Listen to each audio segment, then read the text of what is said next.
बिस्मिल्लाहिर्रहमानिर्रहीम। अस्सलाम वालेकुम 9th class. I hope you all are fine. बच्चों, हम लोगों ने कल इलेक्ट्रोप्लेटिंग का प्रोसीजर पढ़ा था, तो आज हम लोग इलेक्ट्रोप्लेटिंग की एग्जांपल्स पढ़ेंगे। यहाँ पर हमने 2-3 किस्म की इलेक्ट्रोप्लेटिंग को डिस्कस करना है। तो फर्स्ट टॉपिक है इलेक्ट्रोप्लेटिंग ऑफ सिल्वर। सिल्वर की इलेक्ट्रोप्लेटिंग कैसे करवाई जाती है, ठीक है। तो सबसे पहले हम लोग इसकी थोड़ा कंस्ट्रक्शन देखेंगे कि किस तरह इलेक्ट्रोलाइटिक सेल को इसके अंदर एस्टैब्लिश करवाया जाता है। तो electroplating of silver is carried out by establishing an electrolytic cell.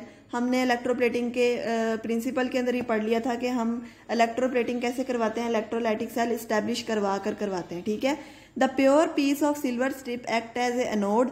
अब हम लोगों ने सिल्वर की इलेक्ट्रोप्लेटिंग करवानी है ना, सिल्वर को दूसरी मेटल के ऊपर डिपॉजिट कराना है, तो उसको हम क्या बनाएंगे, एनोड बनाएंगे। That is dipped in the silver nitrate solution, और उसी के साथ का हम सोल्यूशन लेंगे as an electrolyte. The cathode is the metallic object to be coated such as spoon. और फॉर एग्जाम्पल हमने स्पून के ऊपर सिल्वर की इलेक्ट्रोप्लेटिंग करवानी है, तो हम स्पून को एज ए कैथोड यूज करेंगे। When the current is passed through the cell, जब सेल में से करंट को गुजारा जाएगा, the anode dissolve to produce Ag positive ion. Anode में से के जो पार्टिकल्स हैं वो इलेक्ट्रॉन को लूज करेंगे और Ag पॉजिटिव आयंस बन जाएंगे। That migrate to other cathode, और Ag पॉजिटिव आयंस जो से हैं वो कैथोड की तरफ जाएंगे, क्योंकि कैथोड के ऊपर होता है नेगेटिव चार्ज और Ag पॉजिटिव के ऊपर पॉजिटिव चार्ज है। At the cathode they are discharge and deposit on the object. तो कैथोड के ऊपर जाकर ये इलेक्ट्रॉन को गेन करेंगे और अपने ऊपर से चार्ज को खत्म करेंगे और उसके ऊपर डिपॉजिट हो जाएंगे, ठीक है। The chemical reaction can be represented as, नीचे केमिकल रिएक्शन दिखाया हुआ है कि एनोड पर क्या हुआ, Ag ने इलेक्ट्रॉन को लूज किया और Ag पॉजिटिव आयन बन गए, और Ag पॉजिटिव आयन कैथोड पर जाकर इलेक्ट्रॉन को गेन करते हैं और Ag बनकर कैथोड पर डिपॉजिट हो जाते हैं। और नीचे आपको नजर आ रहा होगा कि हम एक ग्लास बिकर लेकर कैथोड लिया गया है स्पून का, एनोड लिया गया है एनोड का, और इलेक्ट्रोलाइट सिल्वर नाइट्रेट यानी कि सिल्वर का सोल्यूशन बना लिया है और उसको आपने बैटरी के साथ कनेक्ट कर दिया, ठीक है। नेक्स्ट है बेटा electroplating of chromium. Electroplating of chromium कैसे करवाई जाती है कि एक सेकंड पीछे एक बात रह गई बताने वाली कि सिल्वर प्लेटिंग की जो बेसिकली एग्जांपल्स हैं वो हैं टेबल वेयर्स और कटलरी, ज्वेलरी और स्टील ऑब्जेक्ट्स। इनके अंदर सिल्वर प्लेटिंग करवाई जाती है, ठीक है। नेक्स्ट है जी क्रोमियम, इलेक्ट्रोप्लेटिंग ऑफ क्रोमियम। अब जहां पर सिल्वर यूज हुआ था उसकी जगह पर हमने क्रोमियम यूज करना है। Electroplating of chromium is carried out in the same way as that of silver. जैसे सिल्वर की करवाई गई थी वैसे ही क्रोमियम की इलेक्ट्रोप्लेटिंग करवाई जाती है। The object to be electroplated is dipped in the aqua solution of chromium sulphate containing a little sulphuric acid. Chromium sulphate solution के अंदर, जिसके अंदर थोड़ा सा सल्फ्यूरिक एसिड डाला जाता है, उसके अंदर इलेक्ट्रोड्स को डिप किया जाता है। That act as an electrolyte, वो एज ए इलेक्ट्रोलाइट काम करेंगे। The object to be electroplated act as a cathode, और जिसको हम लोगों ने इलेक्ट्रोप्लेट करवाना है, जिसके ऊपर क्रोमियम को डिपॉजिट कराना है, वो एज ए कैथोड काम करेगी। While the anode is made up of antimonial lead, जबकि एनोड किससे मिलकर बना है, एंटीमोनियल लेड से मिलकर बना है। द इलेक्ट्रोलाइट आयनाइजेस, इलेक्ट्रोलाइट जो है वो आयनाइज करता है 3 पॉजिटिव आयन प्रोवाइड, सॉरी ये यहाँ पर गलत टाइपिंग हुई हुई है। इलेक्ट्रोलाइट आयनाइज करके Cr3 पॉजिटिव आयन बनाएगा, विच जो कि कैथोड के ऊपर जाकर रिड्यूस हो जाएंगे और कैथोड पर डिपॉजिट हो जाएंगे, ठीक है। इस तरीके से इलेक्ट्रोप्लेटिंग ऑफ क्रोमियम करवाई जाती है। ये देखें कॉपर सल्फेट, क्रोमियम सल्फेट का सोल्यूशन लिया था, Cr3 पॉजिटिव आयन और 3SO4 2 नेगेटिव आयन इससे बनते हैं।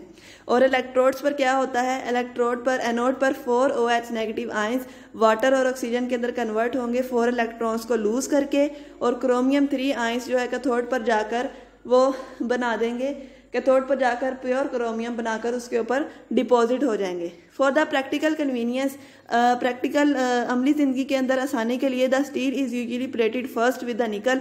स्टील को सबसे पहले निकल या कॉपर के साथ इलेक्ट्रोप्लेट करवाया जाता है, देन बाय द क्रोमियम, और उसके बाद क्रोमियम से करवाया जाता है। ये शॉर्ट क्वेश्चन भी है कि क्यों करवाया जाता है। जब आप किसी चीज़ को, खासतौर पे स्टील को, जब क्रोमियम की इलेक्ट्रोप्लेटिंग करवानी होती है, तो क्रोमियम की इलेक्ट्रोप्लेटिंग करवाने से पहले उसके ऊपर निकल और कॉपर की इलेक्ट्रोप्लेटिंग करवाई जाती है, because it does not adhere well, क्योंकि क्रोमियम जो है वो स्टील के ऊपर अच्छे तरीके से चिपकता नहीं है, जुड़ता नहीं है। Moreover it allows moisture to pass through it. इसके अलावा क्रोमियम जो है वो मॉइस्चर को अपने अंदर से गुजार लेता है और जब मॉइस्चर अंदर चला जाएगा तो आपको पता है वहाँ पर रस्टिंग हो जाएगी। And metal is stripped off, और मेटल जो है वो स्ट्रिप्ड ऑफ हो जाती है। द निकल और copper provide adhesion and then chromium deposit over the adhesive layer of the copper last longer. तो जब पहले क्रोमियम की करवा दी जाएगी तो क्रोमियम जो है उसको एडेंशन प्रोवाइड करेगा, यानी कि अट्रैक्शन, या ऐसे आप यूँ कह सकते हैं कि वो ऐसे ग्लू काम करते हैं कॉपर और निकल। जब वहाँ पर ग्लू लग जाती है तो उस ग्लू के ऊपर आकर क्रोमियम अटैच हो जाता है। तो वो अगर इस तरीके से हम इलेक्ट्रोप्लेटिंग क्रोमियम की करवाएंगे तो वो ज़्यादा बेहतर होती है और ज़्यादा लंबे अरसे तक रहती है। This type of electroplating resist corrosion and give a bright silvery appearance to the object. इस तरह की इलेक्ट्रोप्लेटिंग कोरोजन को रोकती है और उसको ब्राइटर सरफेस देती है। Next is electroplating of zinc. Zinc की इलेक्ट्रोप्लेटिंग कैसे करवाई जाती है? The target metal is cleaned in the alkaline detergents. जिस मेटल के ऊपर आपने दूसरी मेटल को डिपॉजिट करवाना है उसको सबसे पहले साफ किया जाता है, किससे? डिटर्जेंट्स के सोल्यूशन से। And it is treated with the acid, और उसको फिर एसिड के साथ ट्रीट किया जाता है in order to remove any rust और सरफेस स्केल्स, उसके ऊपर से जंग और सरफेस स्केल को खत्म करने के लिए। Then the zinc is deposited on the metal by immersing it in the chemical bath containing the electrolyte zinc sulphate. फिर उसके ऊपर जिंक को डिपॉजिट करवाया जाता है, उसको केमिकल बाथ के अंदर डिप करके the current is applied, current को स्टार्ट किया जाता है which result in depositing the zinc on the target. और आखिर पर क्या होता है, जिंक जो है वो टारगेट के ऊपर डिपॉजिट हो जाता है, डेट इज कैथोड। और जिस सब्जेक्ट के ऊपर हमने जिंक को करवाना होता है उसको एज ए कैथोड हम यूज करते हैं। ये बात हम पहले डिस्कस कर चुके हैं। इस तरीके से सिल्वर, क्रोमियम और जिंक की उसके बाद है इलेक्ट्रोप्लेटिंग ऑफ टिन। टिन की इलेक्ट्रोप्लेटिंग कैसे करवाई जाती है बेटा? उसके लिए है tin is usually electroplating on steel. Tin को मोस्टली स्टील के ऊपर इलेक्ट्रोप्लेट करवाया जाता है by placing the steel into the container containing a solution of tin salt. एक कंटेनर के अंदर टिन साल्ट का सोल्यूशन लिया जाता है और उसके अंदर टिन को एज ए इलेक्ट्रोड यूज करते हैं। The steel is connected to the electric circuit. Steel को इलेक्ट्रिक सर्किट के साथ कनेक्ट किया जाता है एक्टिंग एज ए कैथोड। अब हमने स्टील के ऊपर टिन की करवानी है तो टिन जो है वो एज ए एनोड काम करेगा और स्टील एज ए कैथोड काम करेगा। While the other electrode made up of tin metal act as a anode, जबकि दूसरा जो है वो एज ए एनोड काम करेगा। When an electric current is passes through it, जब उसमें से इलेक्ट्रिक करंट को गुजारा जाता है, tin metal ions present in the solution deposit on the steel. Tin के जो मेटल आइंस बनते हैं वो स्टील के ऊपर डिपॉजिट हो जाते हैं। इस तरीके से हम डिफरेंट मेटल्स के ऊपर इलेक्ट्रोप्लेटिंग करवा सकते हैं जिस चीज़ की हमें ज़रूरत है। और बेसिकली इलेक्ट्रोप्लेटिंग का मकसद उसको कोरोजन से बचाना होता है। एक चीज़ के ऊपर दूसरी चीज़ की कोटिंग इसलिए करवाई जाती है कि मॉइस्चराइज़र एयर या मॉइस्चराइज्ड एयर उसके साथ डायरेक्ट जो है वो इन कॉन्टैक्ट ना आए और उसको रस्टिंग ना करे, उसके अंदर कोरोजन ना करे। उम्मीद है आपको समझ आई होगी। अल्लाह ताला आपको अपने हिफ्ज़-ओ-ईमान में रखे। अल्लाह हाफिज़।